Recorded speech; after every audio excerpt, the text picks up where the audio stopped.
Good morning, Mary Pat McKee with the Indy Boomer Show. Thanks for joining us this morning. I publish a magazine called Indy Boomer, and we are very excited to have the May issue out.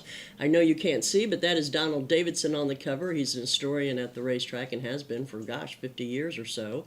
And he was also interviewed by Patty Spidler on our new show called Boomer TV, which airs on Sunday morning at 10:30 on Wish on Channel 8. Hope you can join us there sometime as well. I am sitting here today with a couple of lovely ladies, and I'd like to introduce them. That is Carol Leek, who just waved to you, and this is Tiffany Roemer. Hello. And we are going to be talking about American senior communities, and specifically Allisonville Meadows in this particular segment this morning. Let's start with you, Tiffany. Tell us a little bit about what you do for them. Absolutely. So again, my name is Tiffany, and I'm the Director of Admissions and Marketing at Allisonville Meadows. Right. We do have two separate facilities on our campus, and of course, Kara will go more into what her side of the facility does. Right. But on my side, we're the skilled nursing facility. Now, that's where we provide 24/7 nursing care to all of my residents. Okay. And inside the facility, under that umbrella, we have 3 different service lines. So are you ready for all the terms? Oh, please, Okay. please. Because you were the first building built. In Fishers, yes. In Fishers for Yes. Allisonville Meadows. Yes, So, ma'am. Tell us the services that you Sure. So my building is shaped like a hand. I always say that to help illustrate. Okay. So one of my hallways is our Moving Forward Rehabilitation Program, Okay. more familiarly known as short-term rehab. So these Okay. are for my folks that unfortunately find themselves in the hospital and need a little bit of therapy to build up their strength before they can go back home successfully. Sure. I also have a secured memory care center. And then I also... For Alzheimer's dementia? Yes, ma'am. Okay. Yes, ma'am. Sometimes those folks living with that disease need somewhere to make them feel safe and secure that has Yep. structure and nursing care and social aspects to it to really provide a high quality of life for them. And then we also have 3 different hallways that are long-term care. And this is your more traditional style providing services to our folks that need care. And that would be more what I call 24-hour skilled. Yes, ma'am. Exactly. Okay. So nurses are on staff all the time. And Absolutely. do they have their own dining hall? And that We type of do, thing? yes. Okay. Each finger has its own dining room. So Oh, each really? hallway has its own dining room, which Okay. really provides a great group of friends for Right. each one of my residents. They get used to who they sit with, and while we don't have assigned seating, they tell us where they sit. Because they Okay. get very used to who Oh. they sit with. I know. Yes. And they're very particular. It's very funny. My mother is in a Absolutely. retirement facility as well, and it's almost like grade school sometimes. Yes. Do not sit at my Don't sit table. there. Yes. But so I just had another question and I lost it. I'm having a boomer moment. I'm so sorry. No, it was a good one. Well, we're just going to move on and then Sure. we'll come back and I'll grab you later on that. Kara, tell us, what do you do for Allisonville Meadows? Yes, I'm from Allisonville Meadows Assisted Living, so I'm the assistant director of leasing. I do the external okay. marketing, and Allisonville Meadows Assisted Living is a licensed assisted living. Which so is with important. that, that's very important because that means we have 24/7 nursing care and aides on site around the clock who are able to provide the care that the residents need to successfully age in place. Right. So at the assisted living, we have assisted living apartments and then the assisted living memory care. Oh, In the assisted living apartments, we have studios, 1 bedrooms, and 2 bedrooms. Oh, you have 2 bedrooms. Yes, so Okay, that is very nice. wonderful for husband and wives. It's Yep. also wonderful for, we have a couple residents who have a 2-bedroom and just an extra bedroom for their kitty cat. Right. So Oh, they you can, take animals. yes, we You take do allow animals. That is very important. So it's a home-like environment, they, all of the residents, bring everything in to make them feel most at home and comfortable. Right. So it's assisted living. It's a way to help enhance your quality of life and keep your independence as you age. Right. Well, and I know, and I'm sure you guys deal with this all the time, but it's very difficult for people to downsize. Absolutely. So sometimes that 2-bedroom is just nice to have extra space for all the stuff that you've Yes. accumulated in 70, 80 years of your Yes. life. Yes. And it's hard to get rid of anything. Yes. But I do remember the question I want to ask you both. How many rooms do you have, or how many, rooms, I guess it would be. We have 89 apartments in the assisted living. Okay. And then 26 in the memory care. Oh, okay. And how many do you have? I can service about 160 residents in my facility, Okay. and on an average day, I service about 150. Okay. It's a very large facility. Okay, well, Yes. very good. Kira, going back to you, tell us, how do you keep people staying active and that kind of thing? Well, that's one of the big benefits of moving into an assisted living is because staying active, social, and actively engaged as you get older is one of the major ways to stay healthy. Yes. So internally in the facility, we have a internal director of the activities. She does Okay. all of the activities internally, and then I have the wonderful job of keeping the boomers in Fishers, Noblesville, and Carmel staying active and providing free, fun, and engaging events for them on a monthly basis. Can you give us an example? I have bingo, euchre, trivia. So trivia is one of my favorites, where we have the pizza and trivia. We provide pizza and fun trivia each month, which usually correlates with the topics. Like this month we had the Indy 500, so we try to coordinate them sense. with all of the Good thing Donald major didn't come. holidays. He knows them Yes, all. you would. You would have won. Yes, you would have. So it's a good way to keep, mental stimulation, learning, thinking, about new things, and it's just a fun, engaging way to get out and stay active. So Let me ask you this: Do you? I want to make sure I'm understanding correctly. Are people coming into the facility to play euchre? no, we do Okay. have events on site, and then we have a lot of events off site as well. Okay, So sure. those events, all of our events are listed online on our website, Okay. ascseniorcare.com.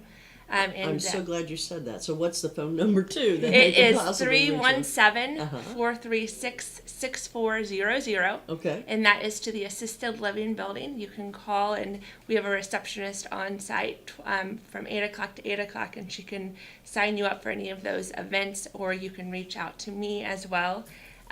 So I would love to hear from you. But like I said, all of the events are on our website, which is ascseniorcare.com. Right, exactly. I've been in your facility, and it is absolutely beautiful. It is I mean, it is gorgeous. really very, Yes, very well done. Yes. Can you give us an example of some of the activities that you do outside? I mean, do you guys go to like the casino? Oh or- yes, for the activities that our residents participate in, we go out to the movies, casinos, we lunch brunch. We'll do shopping trips. Each resident that moves in, we do a social history assessment on, so we can find out what interest they are interested in, so we can help engage them and incorporate that into our current activity program. Okay. So if we have a resident who moves in and likes, we have one, for instance, who really enjoys gardening. So we take her out and we go to the flower shop across the street, and, we will add to our current activity program to, include the new interests of our new resident. So is she able to garden on site? Yes, we Really? have. That's Yes, cool. so we have two of the big courtyards in the middle of the building where we have the flower pots, and we have the gardening Oh, and the that's memory great. care. So it's awesome. Do you know setup. gardening is one of the biggest pastimes for baby boomers? It is. Yes. It And the is. other thing I want to say, because I really think this is kudos to you guys, American Senior Communities is one of our main sponsors for Boomer TV. And our first segment we did with American Seniors was at your facility. And the reason was Mike Ahern is the spokesman for American Senior Communities. And his mother was at American Senior Communities. He felt that was the right place. His mom did as well. So, it's really a great facility and something you all should check out. I hate to say it, time goes quick. We're going to take a quick break, and we're going to talk to you more in the next segment as well. And Kara, thank you so much for being Thank here. you. And we'll be back in a couple of minutes. Thanks so much.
We are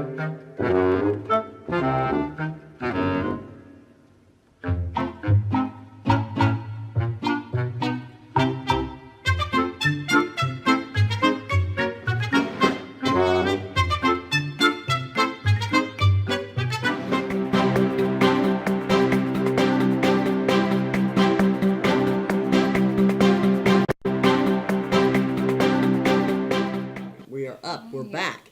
Hey, thanks for joining us. Mary Pat McKee with Indy Boomer Show and Magazine as well. We have the May issue of Indy Boomer Magazine. Oh, I forgot to say this in the first half, is it can now be picked up at any CVS store in Marion and surrounding counties. So just get into a CVS store and pick one up and enjoy the read. The other thing I forgot to do in the first segment, and I'm very bad for this, is I did not thank Jim Wofford Theater, Logan Street Signs and Banners for allowing us to have this show, which we are very appreciative of. Now, we made a switch on you. And thank you, Jim, for putting that on the air. Oh, that's one other thing I just now thought of. This show can also be heard Monday through Friday at 6:30 p.m. on Hamilton County Radio. So if you are not able to catch the show, then you can listen to us on the radio Monday through Friday at 6:30 p.m. We have changed out guest. If you are watching, you may have noticed we've gone from a blonde to a brunette. And this is Rachel Gear. Did I say it correctly? Yes. Okay. She is with Riverwalk Village, which is located in Noblesville. That's right. Tell us a little bit about that facility. So we're very similar to what Tiffany spoke about earlier. Right. We do have the short term with therapies from a hospital. We do have the secured memory care center as well as the long-term care, so the 24/7 nursing services. Okay. Well, and it's kind of good because, people are wanting to bring their loved ones closer to them so it's easier for them to care for them. So now in Hamilton County, you've got two facilities. You've got one in Fishers, which is on Allisonville, and then you're up off of 32. Yeah, we're actually basically in the parking lot of Riverview Health, the hospital there. Riverville Yes. Health. Okay, I'm thinking, I don't know what I'm thinking. Okay, so you're right off of 32, but in town. In town. Yeah, well, if you can find Riverview Hospital, you can find You guys. can't miss us. Yeah, okay, that's right. I know exactly where you are. I apologize. You guys, one thing I would like to talk about, because I know it affects a lot of baby boomers, and that is, we fall, our bones aren't as good as they used to be, and we sometimes end up in rehab. So can you tell us what people should expect before? I mean, if they're at the hospital or whatever, how would they decide, or give us some information about that? Tiffany, you want to start? Absolutely. Okay. So folks, like you said, might run into a certain type of crisis that we don't really like to talk about, but it Right. is good to at least know what is going to happen. Right. And what's available? When you do find yourself in the hospital, right? So in the hospital, of course, the doctors are checking on you and the nurses are checking on you, and they're starting to have conversations about whether or not they think at that point in time you're ready to go home successfully. Because of course, nobody wants to end right back up in the hospital. Right. So say you fell and broke your leg or something like that. They want to make sure that you can still go home and be successful and cook function. and Yeah. exactly. But sometimes you're not quite at that point, and it's nothing against you. It's just simply No, that it takes you need a longer. little bit of time. Exactly. So a lot of times in the hospital, they start having the conversation with you about rehab services. Right. And then you get stepped into this world where you've probably never been before, Right. and no one really gives you instructions or a book to read about what Right. resources are out there to help you. So that's where Rachel and I step in, and we assist family members and patients in the hospital in guiding them in that conversation in terms of leaving the hospital, coming to us for some services and some therapy, which we can talk more about. And then upon the completion of that, going home successfully so that you don't wind back up into the system. Right, exactly. Well, and we've discussed many times on this show that a lot of times baby boomers, whether it's usually they're helping their parents, but they get behind the 8 ball. And if you don't know what the questions are to ask, then you don't know. Absolutely. So, absolutely. I want to ask you, Tiffany, Rachel. Oh my goodness, that was you're Tiffany. I'm so confused. There's so many people all here. You're also cute and young. I can't remember who's who. So you've kind of talked about that. Can you tell us who decides where people go? How does that happen, Tiffany? Kind of speak to that maybe a little bit more. Yeah, so a lot of people can make the decision. The conversations kind of started at the hospital. Right. Typically, each patient set up with a discharge planner, caseworker, Right. to get them kind of the options of what is available to them. Correct. That's where they kind of start the conversation. Then they reach out to a facility like Tiffany or myself, Okay. where we can come in, kind of talk to them a little bit about what the services are, what can be a benefit of them. Families oftentimes tour beforehand. We just kind of talk to them a little bit about what the process is. And it's a good thing a lot of times that they don't know what to ask, because that means that they haven't had to go through it before. Right. Well, that's So true. And maybe they that's- don't have any expectations either, so they're not really sure. But so you guys will go to the hospital Absolutely. and sit and talk and answer any questions that they might possibly Absolutely. have. Oh, yeah. So say they're in rehab, when who decides they get to go home? How does that work? You want So to yeah, that? the conversations really started initially. So as soon as someone is admitted, we set up what's called a road to recovery meeting, typically with the family. Like the name of that. I love it. Yes. So family, resident, they're both involved, as well as our staff. Just really a chance for us to kind of go over goals and what it's going to take for the individual to get back home again Right. and be safe and successful in the home. Okay. From there, all aspects of our staff go into it, whether it be dietary, nursing, therapy, activities. We just kind of all create that plan of how to get the individual home again. Okay. Right. And we always say that our goal is the same as their goal. So if their goal is to go back home, then that is what we're going to work towards with our therapy Right. and all the other services that we provide. If their goal is to move and transition into an assisted living, like Kara was speaking about a moment Right. ago, then that's our goal too. Right. So we always like to say that right up front. Whatever it is that you want to accomplish at the end of this rehab, then that's what we'll do. And I'll give you a specific example. Please. Someone came into our rehab facility a couple of weeks ago, and he told me when he got there, his goal was to get on a flight to Vegas and go gambling with his grandson. And so Okay. we said, okay, well, in order to be able to do that, we need to make sure that you're safe enough to travel via plane Right. and navigate the airport system, which is going to require a lot of walking and things like that. So every day in rehab, they work towards that goal. And he went to Vegas last week. Well, good for him. Good for him. Making some more memories there. Yes. Isn't he? Well, the segment that is going to be on Boomer TV on Sunday is a part of it is about a woman who is a baby boomer. It's another facility, but she had fallen and broken her hip. And she just couldn't say enough good things about the therapy and everything that was set up for her, the road to recovery, as you say. Yes. And I know one thing about American Seniors, you guys are consistent across the board of doing the same things in each facility. So there's Yes. another testimony for you as well of how good you are. I mean, she was like, it was hard work, but you know what? They were nice and they helped me and I wanted to get back home, and that's what they accomplished. So, like you said, everybody's got a different goal. And something else too, they may not have a goal in mind. Maybe you can help them figure out, what is it you want to do? That is so true. We cannot be sitting around. We got to be doing something. Hey, who decides, or how do you know? I mean, do you all say they want to go home? Do you go into the home and make sure it's right, or do you you do that That's a too? great question. Yeah. Okay. Yeah, so a home assessment can be set up for anyone who's kind of borderline thinking, am I ready to go home? Do I need more therapy? So therapists will go to the individual's home, kind of just put them through the paces. I mean, have them get in and out of bed, have them try to prepare a meal, anything that they know that they're going to have to do independently at home. Right. And then depending on how well they do, therapists can either kind of make suggestions on different type of assisted devices that they can in place, or maybe it's suggested that they spend another couple weeks to really focus on walking certain distances and Right. being as ready as possible for when they get there. That sounds great. Go ahead. I'm Yeah, sorry. they also will set up like home health to get there to get home again. So Okay. even after they leave our facility, we're going to continue caring for them, checking in on them, providing extra therapies. So there's always additional That's services real important. provided. That's real important. Ladies, time flies when you're having fun. And we certainly have had fun today, that's for sure. These are some really great gals. Thank you for coming. Thank you. Catch us on Boomer TV on Sunday. Catch American Seniors on Boomer TV on Sunday, and you'll see What the time segment. on Sunday? Well, Jim, thank you for asking. The show is on 10:30. Oh, actually, I take that back. It's at 11 o'clock this week. No, actually, it's at 1. Oh. It's at 1 o'clock. Yeah. Channel 8 has coverage from 7 in the morning till noon. So Boomer TV this Sunday only will be on at 1 o'clock, and then the 31st we'll be back to 10:30 again. But still, catch American Seniors on there as well. Thanks for watching, and we'll have you all back another time. Thank Thank you. you.